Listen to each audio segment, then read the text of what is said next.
Morning അപ്പം ലൈവിൽ അർജുൻ പുറത്തു വന്നിട്ട് ഇരിക്കുന്നുണ്ടായിരുന്നു. അപ്പൊ ശ്രീതു അർജുനെ കാണാതെ അന്വേഷിച്ച് പുറത്തേക്ക് വന്നിട്ടുണ്ടായിരുന്നു. അർജുൻ അവിടെ നാവൊക്കെ വെട്ടിക്കൊണ്ടിരുന്നതാണ്. അപ്പൊ ശ്രീതുമായിട്ട് വന്നിരുന്നിട്ട് അർജുനോട് ചോദിക്കുന്നുണ്ട്, ഒറ്റയ്ക്ക് ഇരിക്കണമെങ്കിൽ ഞാൻ പൊക്കോളാന്നൊക്കെ. അർജുൻ പറയുന്നത് നിനക്ക് പോണെങ്കിൽ പൊക്കോന്നൊക്കെ പറയുന്നുണ്ട്. അപ്പൊ ശ്രീതു പറയുന്നുണ്ട്, അതല്ല ഇന്നലെ പറഞ്ഞില്ലായിരുന്നു മീ ടൈം വേണം എന്നൊക്കെ. കഴിഞ്ഞ ദിവസം നൈറ്റ് അർജുനും ശ്രീതും സംസാരിച്ചപ്പോൾ അർജുൻ പറഞ്ഞിട്ടുണ്ടായിരുന്നു എനിക്ക് മീ ടൈം ഭയങ്കര ഇഷ്ടമാണ്, എനിക്ക് തന്നെ ഇരിക്കാൻ ഭയങ്കര ഇഷ്ടമുള്ള ആളാണെന്നൊക്കെ പറഞ്ഞിട്ടുണ്ടായിരുന്നു. പക്ഷെ ഇവിടെ വന്നിട്ട് അങ്ങനെ ഒന്നും ഇരിക്കാൻ പറ്റിയില്ല എന്നൊക്കെ. അപ്പൊ ശ്രീതു അതാണ് പറയണത്, അങ്ങനെ പറഞ്ഞില്ലായിരുന്നു അതുകൊണ്ട് ചോദിച്ചാന്ന് പറയും.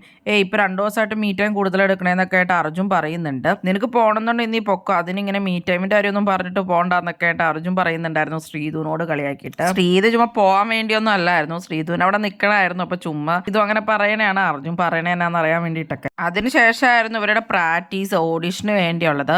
ഇവർ പിന്നെ പ്രാക്ടീസിന്റെ സമയത്ത് ഭയങ്കര രസമാണ് ശരിക്കും പറഞ്ഞു കഴിഞ്ഞാൽ, ഭയങ്കര കോമഡിയാണ്. ശ്രീധു ആയതുകൊണ്ട് തന്നെ അർജുന് ഭയങ്കര നാണായിരുന്നു തോന്നുന്നു. ഫുൾ ടൈം ചിരിയായിരുന്നു രണ്ടും കൂടെയും കൂടിയിട്ട്. പ്രാക്ടീസ് വരെയൊക്കെ ചെയ്യാൻ പോലും പറ്റുന്നുണ്ടായിരുന്നില്ല. അതിൻ്റെ ഇടയ്ക്ക് അഭിഷേകാണെങ്കിൽ ഇവര് കളിയാക്കൊക്കെ ചെയ്തിട്ടുണ്ടായിരുന്നു, നിങ്ങൾ ജീവിക്കുകയാണോ എന്നൊക്കെ ചോദിച്ചിട്ട് അഭിനയിക്കണം കണ്ടിട്ട്.